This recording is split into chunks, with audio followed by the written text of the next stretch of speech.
اٹھ وطن کے نوجوان، اٹھ وطن کے نوجوان،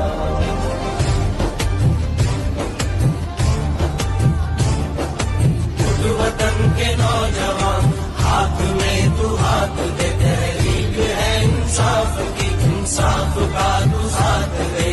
اٹھ وطن کے نوجوان، ہاتھ میں تو ہاتھ دے، تحریک ہے انصاف کی، انصاف کا تو ساتھ دے،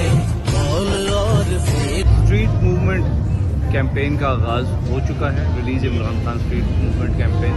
اور کراچی کے بعد سب سے پہلے خیبر پختونخوا کے چیف منسٹر ایبٹ آباد تشریف لا رہے ہیں، ان کے ساتھ ہماری پوری اعلیٰ قیادت یہاں تشریف لا رہی ہے۔ میرے ایبٹ آباد کے بھائیوں سے ریکویسٹ ہے کہ اس کیمپین کے اندر بھرپور حصہ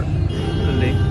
جو لوگ بھی عمران خان کے ساتھ لگاؤ رکھتے ہیں، جو یہ سمجھتے ہیں کہ یہ جو فسطائیت کا نظام ہے اسے ختم ہونا چاہیے، یہ جو فارم 47 کی حکومت ہے جو ناجائز طریقے سے بنی ہے اس کو ختم ہونا چاہیے، اور عوام کا جو لیڈر ہے اسے باہر آنا چاہیے جیل سے، تو میری گزارش آپ سب سے یہ ہے کہ آپ سب اس موومنٹ میں ضرور حصہ لیں۔ یہ موومنٹ ہم اس لیے کر رہے ہیں کہ عدالتوں سے اب ہمیں کوئی کسی قسم کے انصاف کی کوئی توقع رہی نہیں،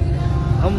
ڈیل کی طرف جانا نہیں چاہتے۔ خان صاحب انصاف مانگ رہے ہیں کہ قانون کے مطابق ان کے کیسز کو سنا جائے، اس کے اوپر فیصلہ کیا جائے، لیکن قانون کے مطابق کیسز تو کیا، جو جیل مینیول کے مطابق انہیں ملنے کی اجازت ہے وہ تک نہیں دی جا رہی، ان کی فیملی کو نہیں ملنے دیا جا رہا، ان کے سیاسی دوستوں کو نہیں ملنے دیا جا رہا۔ ان زیادتیوں کے خلاف میری آپ سب سے گزارش ہے کہ تمام پاکستانی پورے پاکستان میں جہاں جہاں یہ اسٹریٹ موومنٹ سٹارٹ ہو وہاں پہ باہر نکلیں، بالخصوص ہزارہ کے لوگوں سے اور بالخصوص ایبٹ آباد کے لوگوں سے گزارش ہے۔ انشاءاللہ 2 بجے فوارہ چوک میں